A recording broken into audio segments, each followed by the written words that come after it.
ఈ ముగ్గురు చేసిన పని నన్ను ఏకంగా 300 కిలోమీటర్లు ప్రయాణించేలా చేసింది. ఇప్పుడు మీరు చూస్తున్న ఈ బావి కొన్ని రోజుల కిందట ఇలా చెత్త చెదారంతో నిండిపోయి ఉండే. అయితే మన వీడియోలు చూసి ఇన్స్పైర్ అయిన ఈ ముగ్గురు ఈ బావిని శుభ్రం చేయాలనుకున్నారు. మన ఊరి వారసత్వ సంపద అయినటువంటి ఈ పురాతన బావి చెత్తతో నిండిపోతుంది. ఇంకొన్ని రోజుల్లో కనుమరుగై పోవడానికి సిద్ధంగా ఉంది. దీన్ని శుభ్రం చేసి పూర్వ వైభవానికి తీసుకువచ్చి రక్షించుకుందాం రండి అని చాలా మందిని బ్రతిమాలుకున్నారు. కానీ ఈ స్వార్థపూరిత సమాజం నుంచి వీరికి దక్కింది కేవలం నిశ్శబ్దం మాత్రమే. అప్పుడే వీళ్ళు డిసైడ్ అయ్యారు, ఎవరో వస్తారు ఏదో చేస్తారని ఎదురు చూస్తూ కూర్చుంటే మనం ఈ బావిని కోల్పోతాం. పదా మనకు శక్తి ఉన్నంత వరకు మనమే శుభ్రం చేయడానికి ప్రయత్నిద్దామని. వీళ్ళు మధ్యతరగతి వాళ్ళు. వీళ్ళు రోజు పనికి వెళ్ళకపోతే వీళ్ళ ఇల్లు గడవదని తెలిసి కూడా కుటుంబ సభ్యులు స్నేహితులంతా మీకెందుకురా అని అరుస్తున్నా వీళ్ళు అవన్నీ లెక్క చేయకుండా ఈ బావికి మళ్లీ పూర్వ వైభవాన్ని అందించడమే లక్ష్యంగా పెట్టుకొని 20 రోజుల పాటు రాత్రి పగలు శ్రమించి ఈ బావికి మళ్లీ తిరిగి జీవం పోశారు. నిజంగా నాకు ఈ విషయం తెలిసిన తర్వాత ఒక్కసారిగా ఆశ్చర్యానికి గురయ్యాను. అనుకుంటే కానిది ఏమున్నది, మనిషి అనుకుంటే కానిది ఏమున్నది అనే మాటకు నిదర్శనం ఈ ముగ్గురు. వీళ్ళు ఈ బావిని శుభ్రం చేస్తున్న సమయంలో వీళ్ళ కష్టాన్ని చూసి తట్టుకోలేక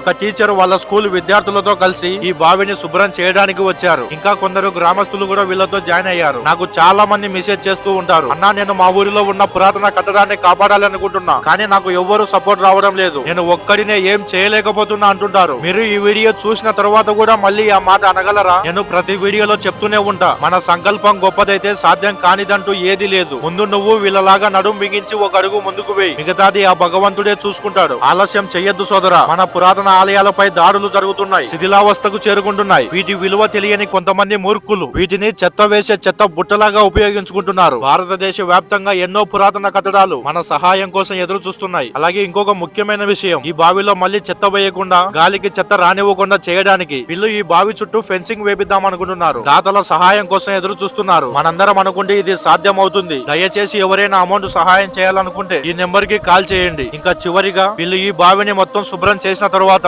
ఈ బావిలో ఉన్న మట్టిని తొలగించడానికి అమౌంట్ అవసరం పడితే ఈ ఊరి గ్రామస్తులు కొంతమంది చందా వేసుకొని వీళ్ళకు సహాయం చేశారు. మొత్తానికి ఈ బావి మళ్ళీ తన పూర్వ వైభవాన్ని పొందడానికి కారణమైన ప్రతి ఒక్కరికి పాదాభివందనం. ఈ బావి తెలంగాణ రాష్ట్రం జోగులాంబ గద్వాల్ జిల్లాలోని రాజోలి మండలంలో ఉంది. ఈ వీడియోను కనీసం 5 మందికి షేర్ చేసి జై శ్రీరామ్ అని కామెంట్ పెట్టండి. జై శ్రీరామ్.